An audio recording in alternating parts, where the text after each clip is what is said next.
Bonjour à tous et bienvenue dans ce webinaire.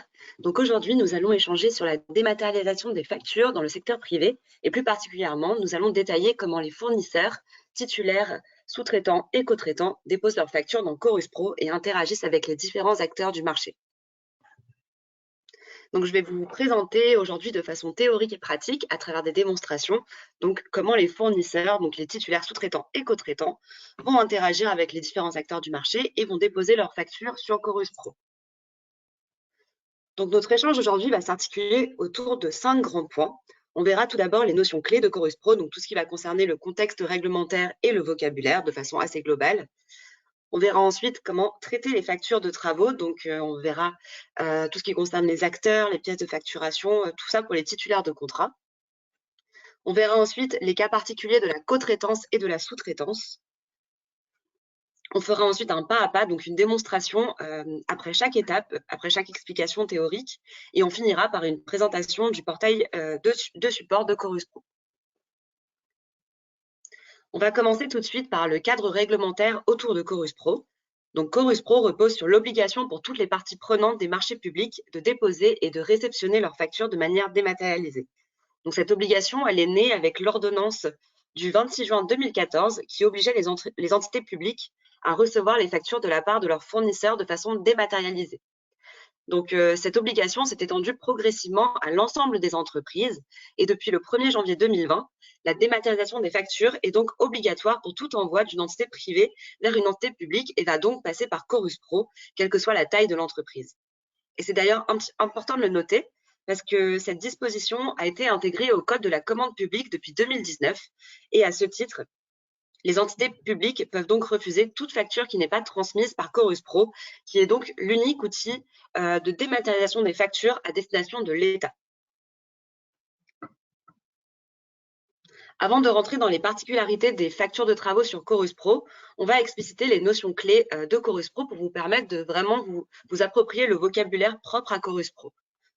Donc tout d'abord, on va avoir la notion d'utilisateur. Donc l'utilisateur, c'est vous tout simplement. C'est une personne physique qui émet des factures au nom de l'entreprise pour laquelle elle travaille. Donc cet utilisateur est identifié par son adresse électronique de connexion. Pour pouvoir émettre des factures au nom de son entreprise, l'utilisateur doit être rattaché à celle-ci qu'on va désigner par le terme de structure. Donc une structure sur Chorus Pro va identifier à la fois les émetteurs et les récepteurs de factures, c'est-à-dire à la fois les entreprises privées et les entités publiques. Et sauf cas particulier, dans la grande majorité des cas, les structures sont identifiées par leur numéro de SIRET à 14 chiffres. Et j'insiste bien sur le fait que vous, en tant qu'utilisateur, vous êtes bien rattaché à votre structure, qui est donc l'entreprise pour laquelle vous travaillez. On a également la notion d'application. Donc les applications déterminent les fonctionnalités de Chorus Pro auxquelles vous avez accès. C'est ce qu'on appelle les espaces auparavant. Donc lorsque vous vous connectez à Chorus Pro et que vous voyez des choses comme accueil connecté, facture reçue, gérer ma structure, tout ça, ce sont des applications qui vont vous permettre de travailler. Et une fois que l'utilisateur a accès à une application, il va avoir ce qu'on appelle un profil comprenant l'application et le niveau d'habilitation que l'utilisateur a sur cette application. Donc sur le portail Chorus Pro, il existe 2 niveaux d'habilitation. On va avoir le niveau consultation et le niveau modification. Donc le niveau consultation permet simplement à l'utilisateur de visualiser les documents de facturation présents dans les applications et le mode modification, en revanche, permet à l'utilisateur de modifier, de traiter, de déposer, de consulter tous les documents qui sont présents dans ces applications. Vous avez ensuite la notion de domaine. Donc un domaine sur le portail de service Chorus Pro, c'est ce qui va regrouper un ensemble d'applications. Par exemple, dans le domaine facturation, vous allez avoir toutes les applications propres à la facturation, donc par exemple les factures de travaux, les factures émises, les factures reçues, etc. L'organisation, la notion juste en dessous, est un domaine qui regroupe toutes les applications de gestion et de paramétrage des structures privées ou publiques, mais aussi des utilisateurs, donc tout ce qui va concerner le rattachement, les habilitations, etc. Et enfin, on a la notion de service. Donc, un service, c'est ce qu'on pourrait comparer à un département ou un pôle. Et ça permet essentiellement de faciliter le routage des factures au sein de la structure. Donc, vous n'avez aucune obligation de paramétrer des services sur vos structures. Les services permettent avant tout de faciliter le traitement des factures dans les structures de grande taille.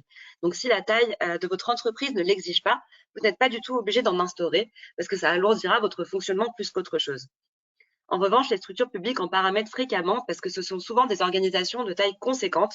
Donc, par exemple, si on imagine qu'on est la mairie de Paris et qu'on a 10 services dans notre organisation interne, donc par exemple un service RH, un service travaux, etc., eh bien, pour éviter d'avoir un pot commun dans lequel vous allez recevoir toutes les factures qu'il faudra ensuite redistribuer et retraiter en interne au bon service, le paramétrage des services de votre structure vous permettra d'avoir un routage de vos factures directement vers les bons services grâce à un code service que le fournisseur rentrera dans son dépôt de facture. Et de cette façon, chaque facture arrivera directement à la personne concernée qui doit la traiter. Donc voilà pour les notions clés, j'espère que c'est clair pour vous, mais de toute façon, on va les mettre en pratique au travers de nos démonstrations aujourd'hui. Et si vous souhaitez en savoir plus sur ces notions, sachez qu'il existe un webinaire sur la création et le paramétrage de comptes. Donc je vous invite à assister à celui-ci si vous en avez besoin. Comme vous pouvez le voir sur cette slide, Chorus Pro a fait peau neuve et on a donc un tout nouveau portail de service depuis février 2022. Donc ici, vous allez retrouver toutes les informations sur les éléments qui composent le nouveau portail de service. Et si vous voulez en savoir plus sur la navigation du portail de service Chorus Pro, je vous invite à mettre la vidéo en pause et consulter cette slide en détail. Mais de toute façon, on va mettre en pratique toutes ces notions pendant le webinaire.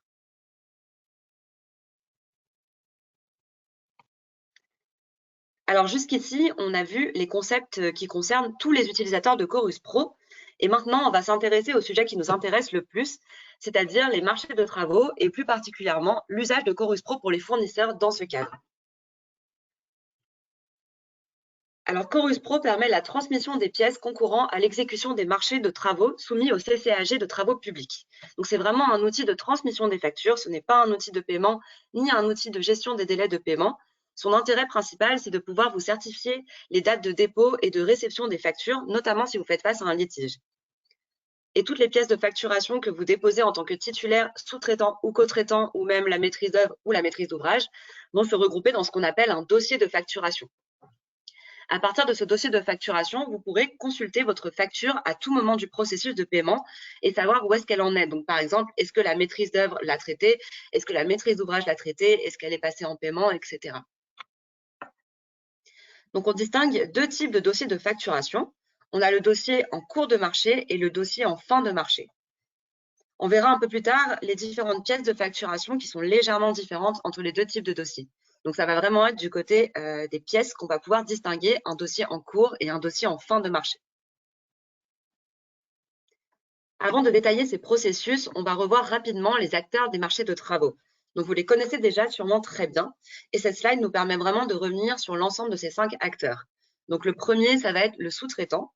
Ensuite, on va avoir le co-traitant. On va avoir le fournisseur, donc le titulaire du marché, la maîtrise d'œuvre et enfin la maîtrise d'ouvrage. Donc, c'est très important de revenir sur ces 5 acteurs parce que, comme vous le voyez sur le tableau, chaque acteur possède des cadres de facturation avec un code qui lui est propre. Donc, chacun de ces codes va se matérialiser par des groupes alphanumériques, donc par exemple A10, A13, A4, etc. Et ces cadres de facturation vont vous permettre de spécifier à quel titre vous allez envoyer votre facture et où est-ce que vous vous placez dans le processus.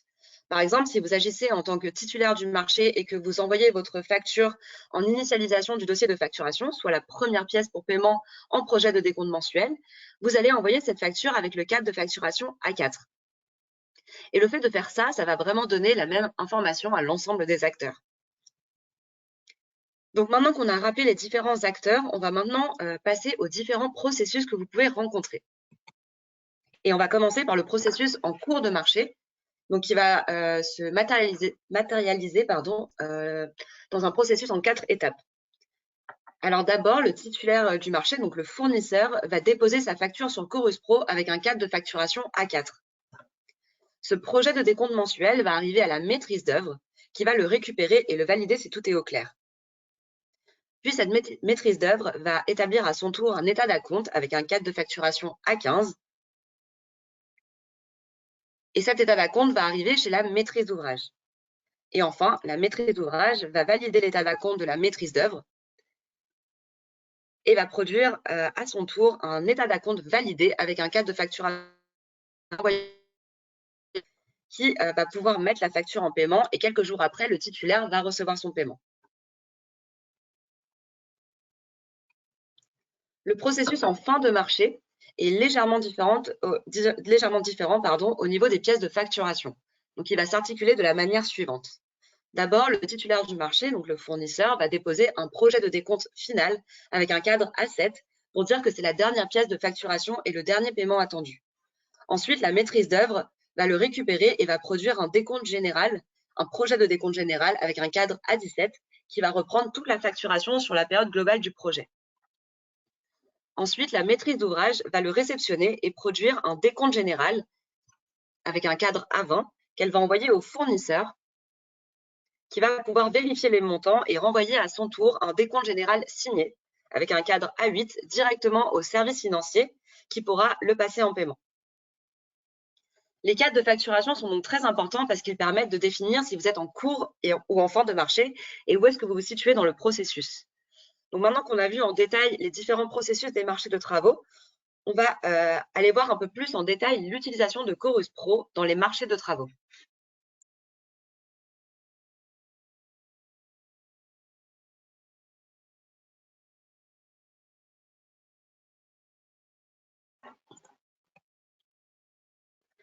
Donc, on va parler des prérequis d'utilisation de Chorus Pro parce que, en fait, l'utilisation de Chorus Pro pour les marchés de travaux nécessite deux choses. Dans un premier temps, il faut que chaque acteur du marché ait une structure dans Chorus Pro, c'est-à-dire qu'à la fois le titulaire, la maîtrise d'œuvre ou la maîtrise d'ouvrage aient tous une structure dans Chorus Pro. Donc ça, c'est vraiment une obligation aujourd'hui pour tous les acteurs. Et dans un second temps, pour pouvoir déposer des factures et recevoir des factures de travaux, il faut avoir l'application facture de travaux en mode modification. Si vous n'avez pas accès à cette application, je vais vous montrer tout de suite comment vérifier vos habilitations et ajouter ce profil sur le portail de service Chorus Pro. Donc, on va passer à la démonstration d'un dépôt de facture par un titulaire du marché. Et pour cette démonstration, je vais aller sur le portail de qualification de Chorus Pro. Donc, c'est un environnement de test qui me permet d'agir dans Chorus Pro sans que ça ait d'incidence dans la vie réelle. Donc, je vais vous montrer ça tout de suite. Donc, voilà mon portail de test. Donc, il est sensiblement le même que le vôtre, à l'exception des couleurs qui sont légèrement différentes pour moi. Et il y a des fonctionnalités auxquelles je n'ai pas accès, mais auxquelles vous aurez bien accès lors de votre utilisation. Donc ici, je me suis connectée à Chorus Pro en tant que fournisseur. Vous voyez ici, je suis connectée en tant que fournisseur, donc avec un identifiant fictif. Et on va voir ensemble comment vérifier que j'ai accès au profil facture de travaux en mode modification et comment déposer une facture en tant que titulaire du marché. Donc, pour vérifier que vous avez bien accès à l'application facture de travaux en mode modification, on va aller sur notre nom d'utilisateur juste ici, on va cliquer dessus. Et dans la liste déroulante, juste là, on va cliquer sur mes habilitations. Et ici, vous allez tomber sur un tableau qui reprend toutes vos habilitations par structure si vous êtes rattaché à plusieurs structures. Donc là, je suis rattachée à qu'une seule structure, donc j'ai tous mes profils pour cette structure-ci. Donc, je vérifie ici que j'ai le profil facture de travaux en mode modification. Nous, on voit qu'on l'a ici, mais si jamais vous ne le voyez pas, vous pouvez l'ajouter en cliquant sur « Gérer mes habilitations » juste ici en bas à droite. Donc, c'est ce qu'on va faire. Et ici, vous allez arriver sur un formulaire où vous allez devoir renseigner votre structure pour laquelle vous souhaitez ajouter le profil. Donc, nous, on va choisir notre structure. Et ici, on a un tableau qui apparaît, qui reprend tous les profils qui me sont accessibles sur cette structure qu'on a sélectionnée. Donc là, ici, vous voyez, on peut facilement supprimer un profil, par exemple. Donc nous, c'est ce qu'on va faire. On va supprimer ce profil-là pour ensuite le rajouter par la suite. Donc je vais le supprimer en cliquant sur la petite croix. Je supprime. Et donc, pour ajouter un profil, vous allez cliquer sur « Ajouter » juste ici. Et on a un petit formulaire qui s'ouvre. On va choisir le profil à ajouter. Donc nous, en l'occurrence, c'était facture de travaux en mode modification. On va cliquer dessus et on clique sur « Ajouter ». Et on voit que notre profil est bien apparu dans la liste ici avec tous les autres profils auxquels on a accès. Pour bien valider vos choix, n'oubliez surtout pas de cliquer sur le bouton « Soumettre » juste ici. Donc c'est ce qu'on va faire. Et voilà, on a un petit message qui apparaît nous indiquant que notre action a bien été prise en compte. Donc, si vous êtes le gestionnaire principal, l'accès à l'application prendra quelques minutes, environ 30 minutes, pour se mettre à jour. Et sinon, vous aurez besoin de la validation du gestionnaire principal de votre structure. Et si vous souhaitez en savoir plus sur la gestion de votre compte et de votre structure, sachez qu'il existe un webinaire dédié à ce sujet. Et encore une fois, je vous invite à y participer, à le visionner, si vous en avez besoin. Donc, on a vu ensemble comment vérifier notre accès à l'application facture de travaux en mode modification, dont on va avoir besoin aujourd'hui pour nos démonstrations. Donc, pour déposer une facture de travaux en tant que fournisseur titulaire du marché, je vais vous montrer tout de suite comment on fait. Donc, on va retourner sur notre accueil de notre portail Chorus Pro. Et ici, on a nos domaines Chorus Pro. Donc, tout ça, ce sont des domaines. Et celui qui nous intéresse, ça va être facturation. Donc, on va cliquer dessus en cliquant sur accéder au domaine. Et ici, on se retrouve avec toutes les applications disponibles pour le domaine facturation. Et l'application qui nous intéresse, ça va être facture de travaux. Pour y accéder, on clique sur accéder juste ici. Et ici, vous allez tomber sur l'interface de Chorus Pro que vous connaissez sûrement déjà.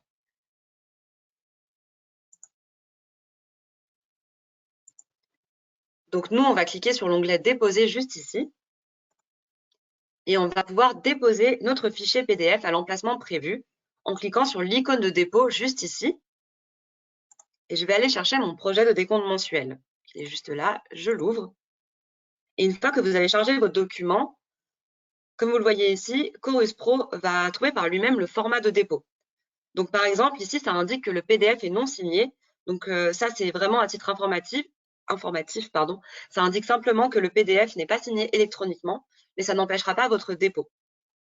On descend un peu et là, la partie qui nous intéresse, c'est la partie informations complémentaires où vous allez devoir choisir votre cadre de facturation. On a la liste des cadres de facturation ici.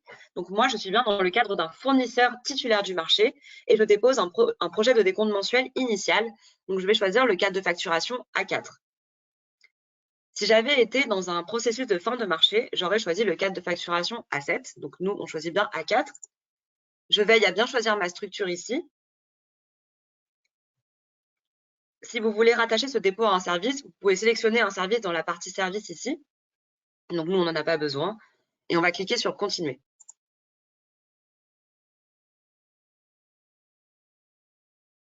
Donc, une fois que ça a été fait, on tombe sur une page de dépôt qui va s'afficher où on va avoir plusieurs informations.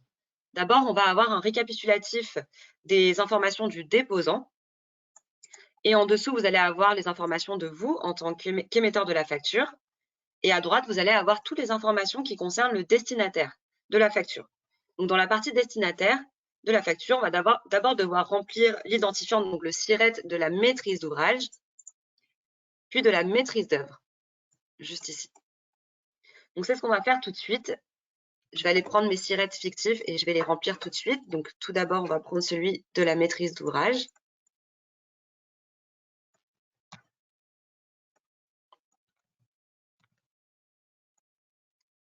Celui de la maîtrise d'œuvre. Et vous voyez, une fois qu'on remplit les numéros de SIRET, la raison sociale est automatiquement ajoutée par Chorus Pro. On descend et on arrive dans la partie référence où on va devoir renseigner le numéro de la facture.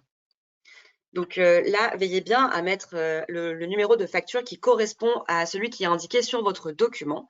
Donc là, en l'occurrence, ça devrait être une facture numéro 1. Alors moi, pour l'exemple, je vais mettre un numéro qui n'est pas celui qui est présent sur la facture, mais vous veillez bien à mettre le numéro qui est indiqué sur votre document. Donc moi, je vais simplement mettre projet de décompte mensuel, accompagné de la date d'aujourd'hui. On met la date de la facture. On vérifie notre devise. On sélectionne notre type de TVA. Donc, il y en a 4. On a la TVA sur les débits, la TVA sur les encaissements, le cas où vous êtes exonéré ou le cas où vous êtes sans TVA. Ça dépend vraiment de la façon dont vous avez décidé de gérer votre TVA. Toutefois, si vous décidez de choisir le mode exonéré, sachez que Chorus Pro va vous demander l'article ou la raison pour laquelle vous êtes exonéré pour passer à l'étape suivante. Et l'option sans TVA va concerner notamment les cas d'autoliquidation, notamment pour les sous-traitants. Donc, nous, on va laisser TVA sur les encaissements. Pour le numéro d'engagement et le numéro de marché, il n'y a pas d'obligation de les remplir. Vous voyez, il n'y a pas de petit astérix rouge comme vous voyez ici, ce qui indique que les champs ne sont pas obligatoires. On descend et on arrive dans la partie montants totaux où on va renseigner du coup nos montants. Donc, on va renseigner notre montant hors taxe et notre montant TVA en nous référant à la facture. Donc, je renseigne mes montants, le montant de la TVA. Et là, vous voyez, Chorus Pro a calculé automatiquement le montant TTC.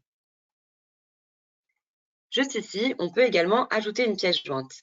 Donc, on le verra un petit peu plus tard, mais notamment lorsque vous avez un sous-traitant dans votre marché, vous êtes obligé de déposer sa pièce de facturation en pièce jointe en tant que titulaire du marché. Et pour cela, il vous suffit de cliquer sur Gestion des pièces jointes juste ici. Et puis, vous allez pouvoir télécharger la pièce que vous souhaitez ajouter en cliquant sur l'icône de téléchargement juste ici. Donc, c'est ce qu'on va faire. On va rajouter notre document. On va désigner cette pièce. Donc, nous, c'est une facture de sous-traitant. Et ici, dans la liste déroulante, il faut indiquer le type de pièce jointe. Donc, il se peut que le type de pièce jointe que vous avez ajouté n'est pas présent dans cette liste déroulante. Et si ce n'est pas le cas, comme c'est le cas pour nous actuellement, vous pouvez simplement choisir document annexe juste ici et ça fera très bien l'affaire aussi. Et ensuite, vous cliquez sur ajouter. Et ici, on voit bien que notre document a été ajouté à notre liste de pièces jointes. La deuxième option pour ajouter des pièces jointes, c'est si vous avez déjà les pièces jointes dans votre structure, elles vont être indiquées ici. Et pour les ajouter, vous avez simplement à cliquer sur le petit plus juste ici. Donc, on retourne à notre page récapitulative. On vérifie que toutes les informations sont correctes. Et si tout est bon, on clique sur Valider et envoyer juste ici.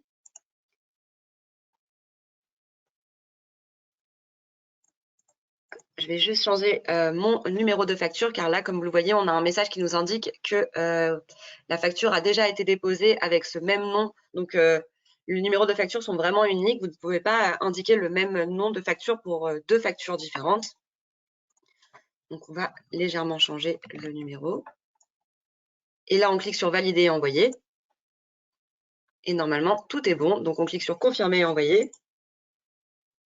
Et là, on arrive sur une page récapitulative de notre dépôt, avec aussi des options juste en bas ici. Donc, vous avez l'option d'exporter votre certificat de dépôt, de suivre le traitement de votre facture, de consulter votre dossier de facturation, de visualiser la facture ou d'effectuer un nouveau dépôt. Alors ici, si vous cliquez sur Dossier de facturation, juste ici, vous allez pouvoir avoir accès à l'ensemble des informations du dossier de facturation. Donc, c'est ce que je vais vous montrer tout de suite. On va cliquer dessus. Et ici, on a alors accès à l'ensemble des pièces associées au dossier, avec pour chacune d'entre elles la liste des statuts par lesquels elle est passée au cours de son traitement, avec leur date, bien sûr. Et ici, par exemple, on vient de déposer notre projet de décompte mensuel. Donc, on voit bien qu'il est maintenant passé au statut mise à disposition de la maîtrise d'œuvre. Donc, comme c'est un webinaire qui est dédié aux fournisseurs, ici, on ne voit que le projet de décompte mensuel qu'on vient d'envoyer, mais le dossier de facturation se met à jour dès qu'il y a un changement de statut ou qu'une pièce est déposée par un acteur suivant. Si vous le souhaitez, vous pouvez aussi télécharger les pièces jointes qui sont associées au dossier en allant dans cet encadré juste ici et en cliquant sur la petite case juste ici pour cocher la ligne qui correspond à la pièce jointe qu'on veut télécharger. Puis on clique simplement sur télécharger les pièces jointes. À savoir également que ce dossier de facturation est consultable par tous les acteurs du marché, à savoir par vous en tant que fournisseur, mais aussi par la maîtrise d'œuvre, la maîtrise d'ouvrage, etc.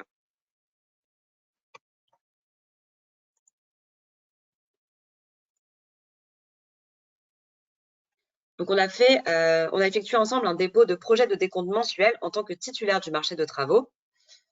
Et on va maintenant retourner à notre support de présentation et on va passer au cas particulier de la sous-traitance et de la co-traitance.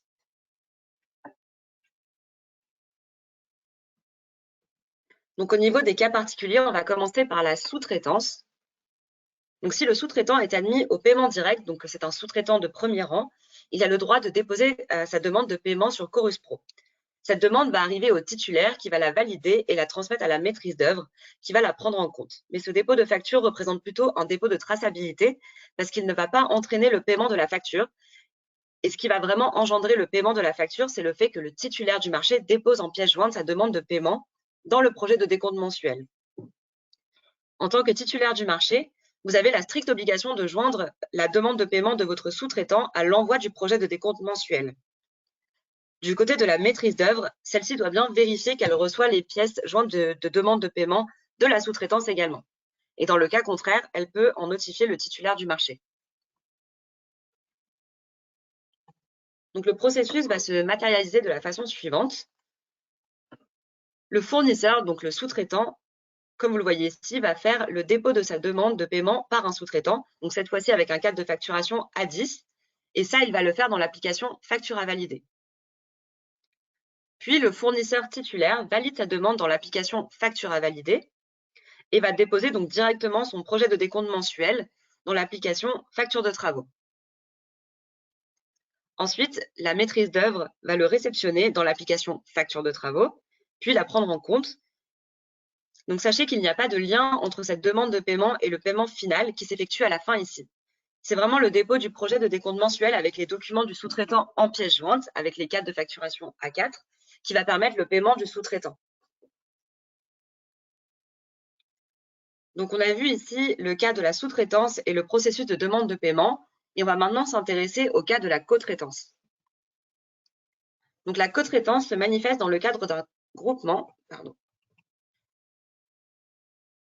Donc, comme je disais, la co-traitance se manifeste dans le cadre d'un groupement, c'est-à-dire lorsque plusieurs entreprises se mettent ensemble pour réaliser un projet sur un marché unique.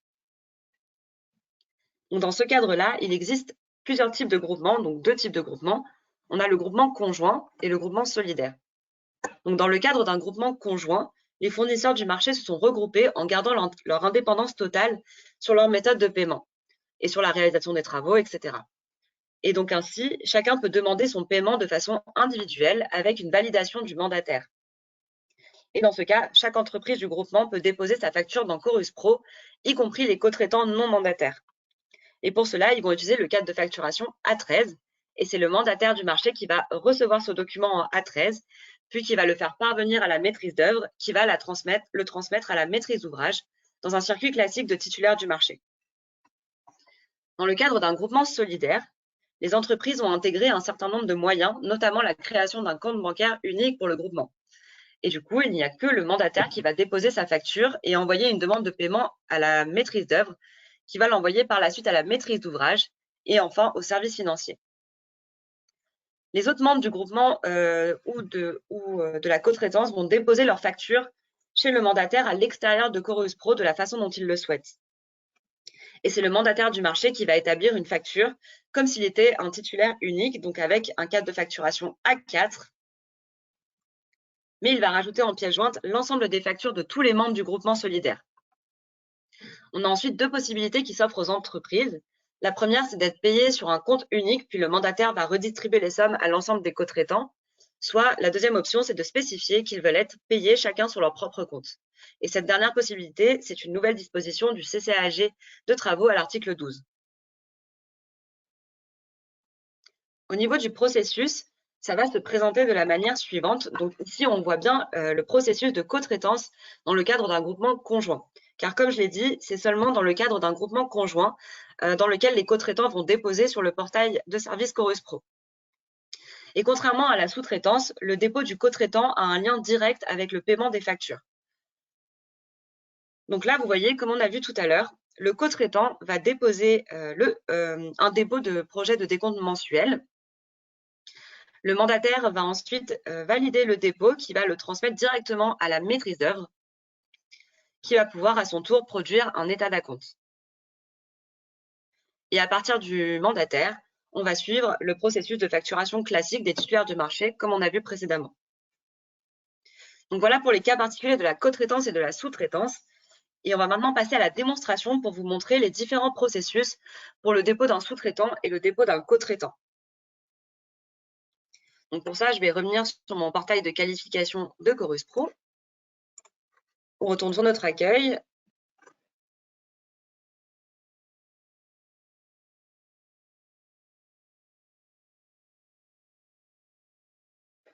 Et ici, on va aller dans le domaine facturation juste ici. Donc on clique sur accéder au domaine comme tout à l'heure.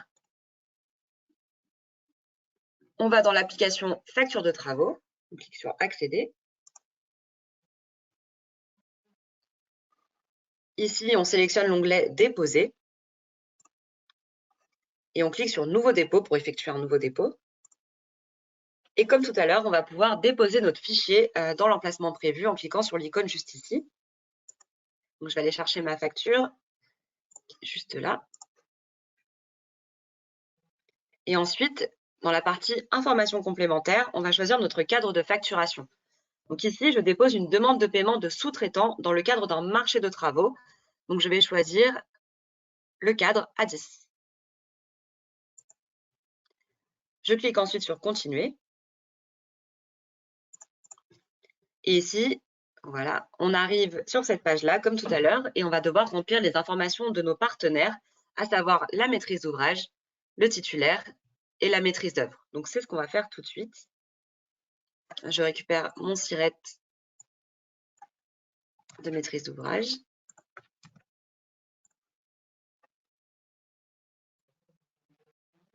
Mon titulaire et ma maîtrise d'œuvre.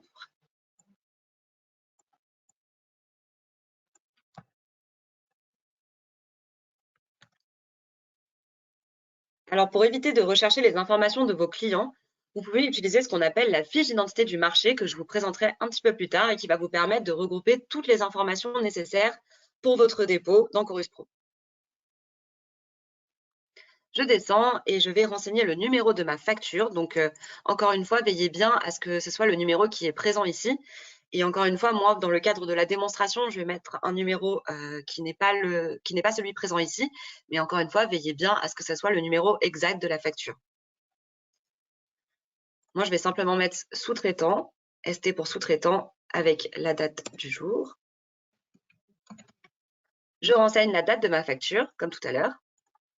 Je vérifie ma devise, mon type de TVA. Donc là, en l'occurrence, je vais choisir le mode sans TVA puisque je suis dans le cas de la sous-traitance. Donc, c'est le titulaire du marché qui inscrira la TVA. Je vérifie mes montants totaux, donc le montant de la TVA. Et enfin, je valide en cliquant sur « Valider et envoyer » et « Confirmer et envoyer ». Donc là, je viens de déposer ma facture en tant que sous-traitant. Donc, vous voyez, c'est sensiblement la même chose que lorsque vous faites un dépôt de facture en tant que titulaire du marché, à quelques exceptions près. Et de la même manière, vous allez retrouver en bas, ici sur cette page récapitulative, le certificat de dépôt, la possibilité de suivre le traitement, le dossier de facturation, la possibilité de visualiser la facture et d'effectuer un nouveau dépôt. Donc, c'est à peu près la même chose pour le dépôt de la part d'un co-traitant, sauf que le cadre de facturation qu'on va utiliser va être différent. Dans le cadre d'un co-traitant, on va utiliser le cadre de facturation A13. Donc, je vais vous remontrer tout le processus pour un co-traitant. On retourne sur notre portail Chorus Pro. Ici, on sélectionne le domaine facturation. On va dans l'application facture de travaux.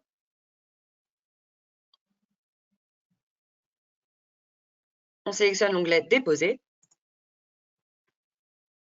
Je clique sur nouveau dépôt. Ici, encore une fois, je vais chercher mon fichier à déposer, donc ma petite facture.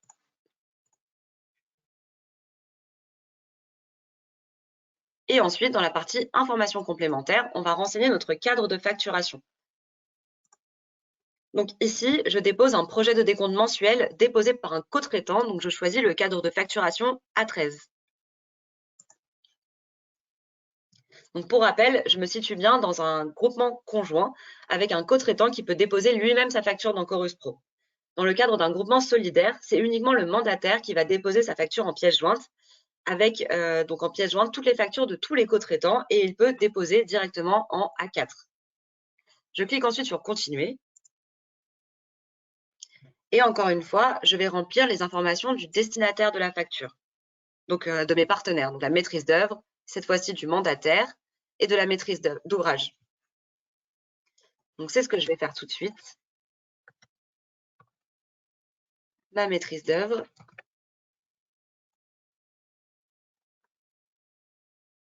Mon mandataire.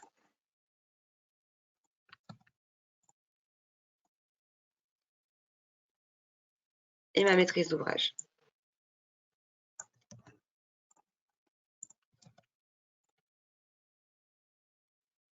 Ensuite, encore une fois, je rentre mon numéro de facture. Donc, encore une fois, là, je devrais mettre GV10, mais pour l'exemple, je vais mettre un numéro qui n'est pas celui présent sur la facture.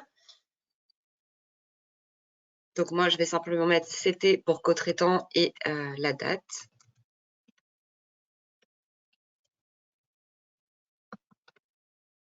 La date de ma facture. Je renseigne également ma devise, mon type de TVA. Donc, cette fois-ci, on met bien TVA sur les encaissements.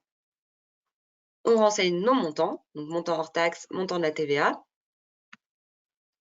Et on clique sur Valider et envoyer. Puis, confirmer et envoyer. Et on revient toujours sur cette même page récapitulative qui montre que vous avez bien déposé votre facture de co-traitant. Et celle-ci va donc être envoyée au mandataire qui va devoir la valider pour la transmettre, le projet de décompte mensuel auprès de la maîtrise d'œuvre. Donc voilà pour les cas particuliers de la co-traitance et de la sous-traitance. Donc on a effectué un dépôt de facture en tant que sous-traitant et co-traitant et on va maintenant voir comment le mandataire ou le titulaire du marché valide les demandes de paiement qui ont été déposées par la sous-traitance et la co-traitance. Donc je vais retourner sur Chorus Pro et cette fois-ci, je vais me déconnecter pour pouvoir me connecter en tant que valideur du marché. Donc je me connecte.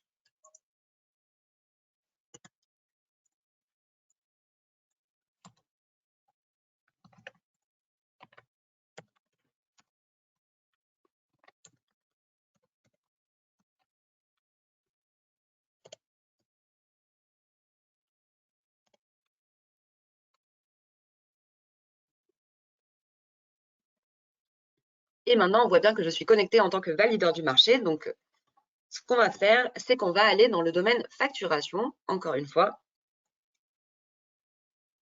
Et cette fois-ci, ce sera l'application facture à valider qui va nous intéresser. Donc, on va cliquer sur accéder. Et on arrive directement sur l'onglet synthèse. Donc, on arrive directement dessus et en fait, cet onglet va vraiment vous permettre de visualiser l'ensemble des factures qui nécessitent un traitement de votre part.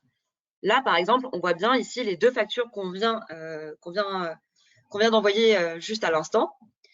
Donc ici, on voit bien qu'on doit traiter cette facture en tant que titulaire et cette facture en tant que mandataire. Donc pour traiter une facture, on clique sur le numéro de la facture dans la colonne numéro. Donc on va commencer par celle-ci. Je clique dessus.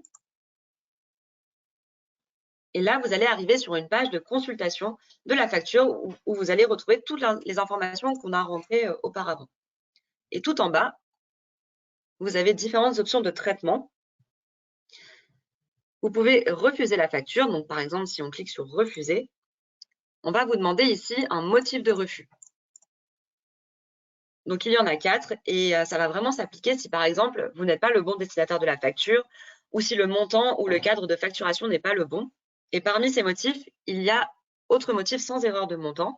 Donc, en fait, quand on dit ça, c'est que le montant dans les marchés de travaux a une vraie logique d'acompte. Donc, les montants sont un peu indiqués à titre indicatif et ça va vraiment être la validation de la maîtrise d'œuvre ou de la maîtrise d'ouvrage qui va permettre de fixer les montants. Une autre raison du motif sans erreur de montant, c'est par exemple si vous êtes dans le cas où il y a une erreur sur la facture mais que ce n'est pas lié au montant. En dessous, ici, on est bien dans le cas de la sous-traitance, donc il faut bien indiquer qu'on est le titulaire du marché. Et quand vous refusez une facture, il faut bien remplir le complément d'information juste ici pour pouvoir indiquer l'erreur qui a été commise par le sous-traitant.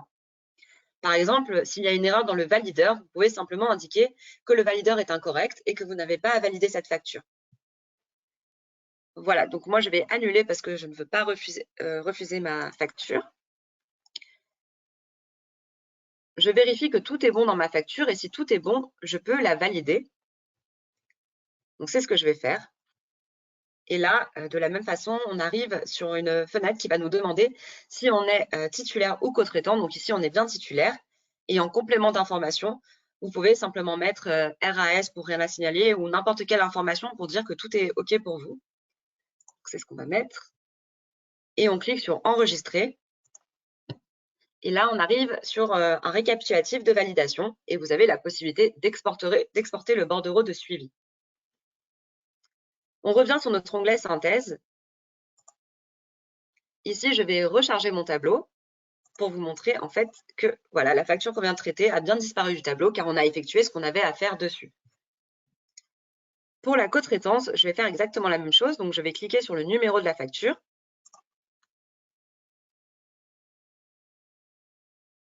Je vérifie que tout est bon. Je clique sur Valider. Et je clique sur Enregistrer. Et on arrive encore sur cette page récapitulative. Donc, on a vu ensemble comment valider les factures des sous-traitants et co-traitants en tant que titulaire du marché et en tant que mandataire du marché. Et ici, donc, concernant la sous-traitance, la facture sera transmise au destinataire dans tous les cas, y compris si elle est refusée ou en l'absence de validation dans un délai de 15 jours à compter de l'envoi de la facture. Donc, si vous êtes sous-traitant et que vous avez envoyé votre facture sur Chorus Pro, mais que le titulaire ne l'a pas validée dans un délai de 15 jours, sur Chorus Pro de la façon dont je viens de le montrer, elle va être directement envoyée à la maîtrise d'œuvre. En fait, au bout de 15 jours, on estime que le délai est passé et que la maîtrise d'œuvre doit avoir accès à la demande de paiement pour s'assurer que lors du dépôt, votre demande est bien la même que celle envoyée par le titulaire. Voilà, donc c'est vraiment pour vous permettre d'avoir une vraie traçabilité et de justifier de la véracité des documents, notamment des factures.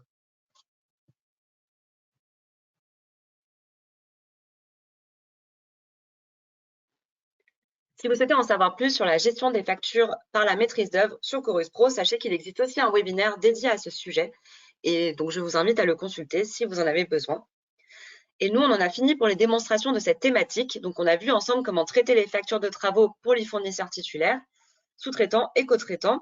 On a effectué ensemble un dépôt de factures en tant que titulaire du marché, sous-traitants et co-traitants avec leurs différents cadres de facturation. Et on a vu le cas de la validation des demandes de paiement des sous-traitants et co-traitants par les titulaires et mandataires du marché. Donc, je vais revenir sur mon support. Et ici, donc, je voulais vous montrer la fiche d'identité du marché dont je vous ai parlé tout à l'heure. Donc, cette fiche d'identité de marché s'adresse notamment aux titulaires, mais tous les acteurs du marché peuvent l'utiliser. Et en fait, elle va vous permettre de renseigner en début de marché l'ensemble des informations de tous les acteurs du marché. Donc, c'est vraiment un document de travail. Il n'est pas du tout obligatoire, mais si vous en avez besoin, vous pouvez le télécharger. Donc, n'hésitez pas à le faire si vous en avez besoin. Ici, on a aussi une slide qui rappelle tous les cadres de facturation. Donc, encore une fois, si vous avez un doute, n'hésitez pas à consulter cette slide en détail. Et ici, on a aussi un rappel sur les différents statuts. Donc, encore une fois, n'hésitez pas à consulter ces slides-là.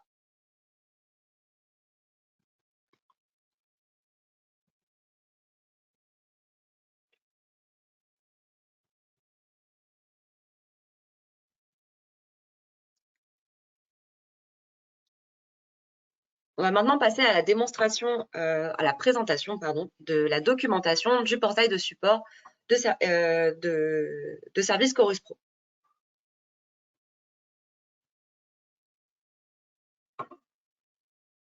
Donc, en fait, au cours de votre utilisation de Chorus Pro, il se peut que vous ayez besoin d'une aide technique ou d'une aide métier. Et pour ça, on propose 3 modalités de support que vous allez retrouver à partir du portail de service Chorus Pro. Donc, je vais vous montrer ça tout de suite.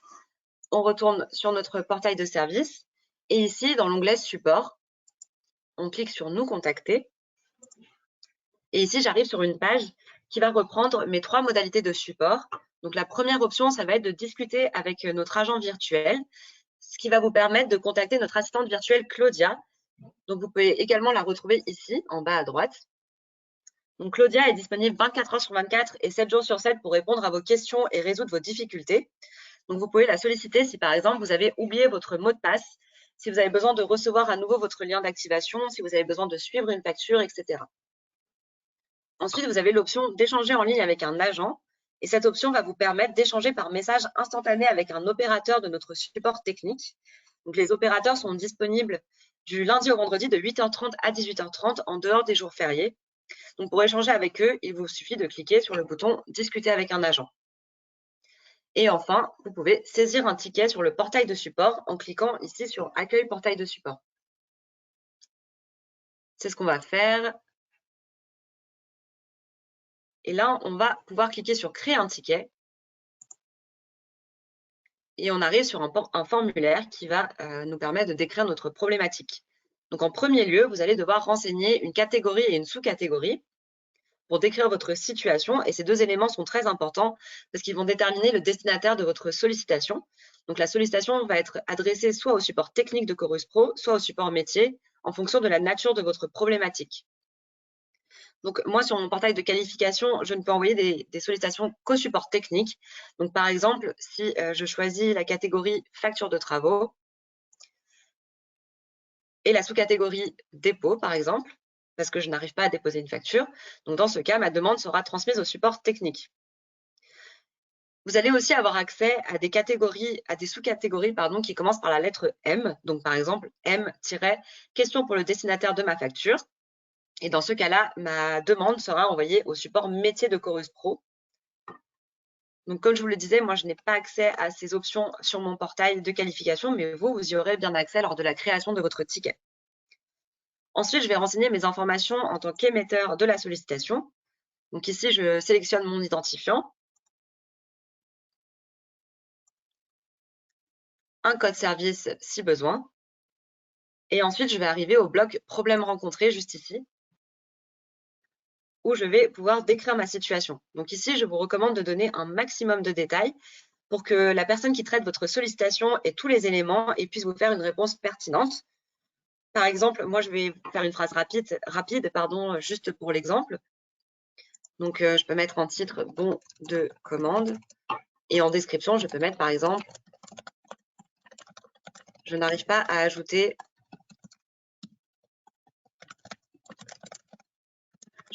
mon bon de commande en pièce jointe parce que je n'arrive pas à ajouter mon bon de commande en pièce jointe. » Mais encore une fois, vous n'hésitez pas à donner un maximum de détails.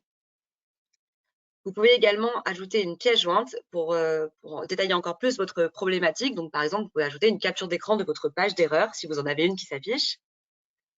Et ici, vous avez trois options. Donc, soit vous pouvez soumettre la sollicitation, ce qui va avoir pour effet d'envoyer la sollicitation au support.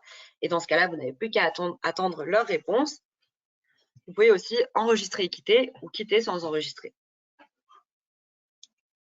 Voilà pour les modalités de support. Et on va maintenant passer au site documentaire de Chorus Pro. Donc, de la même manière, il se peut que vous ayez des questions ou des problématiques. Et pour ça, on a un site documentaire qui s'appelle la communauté Chorus Pro, auquel vous pouvez accéder simplement en tapant « Communauté Chorus Pro » sur votre moteur de recherche. Et vous allez atterrir sur cette page-là.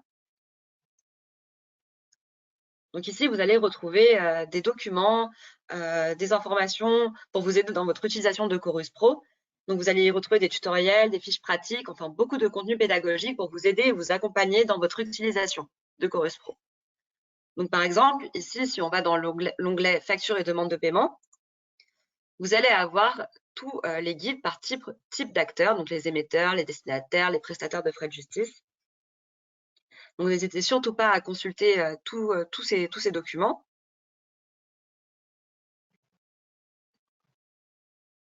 Et il y a une deuxième information que je voulais vous présenter, c'est l'annuaire des structures publiques que vous pouvez retrouver juste ici. Donc, on va cliquer dessus.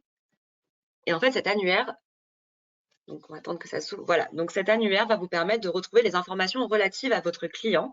Donc, il va reprendre l'entièreté des clients publics présents dans la base de données Chorus Pro. Par exemple, si vous cherchez des informations sur l'APHP, il vous suffit de remplir la raison sociale de l'APHP ici, donc APHP. Vous cliquez sur « Rechercher ». Et ici, vous allez retrouver les informations relatives à l'APHP. Donc, l'identifiant, donc le numéro de SIRET, la raison sociale, l'adresse, enfin, les informations basiques. Si vous souhaitez avoir davantage d'informations, vous pouvez cliquer sur le petit plus juste ici. Et ici, on va avoir des informations intéressantes, comme par exemple de savoir si le code service est obligatoire. Donc là, on voit qu'il ne l'est pas. En revanche, ici, on voit que le numéro d'engagement, lui, est obligatoire. Si vous voulez avoir des informations sur les services qui composent l'APHP, vous pouvez cliquer sur le petit plus juste ici, à côté de services. Et ici, on va voir la liste de tous les services qui composent l'APHP avec les informations qui vont avec.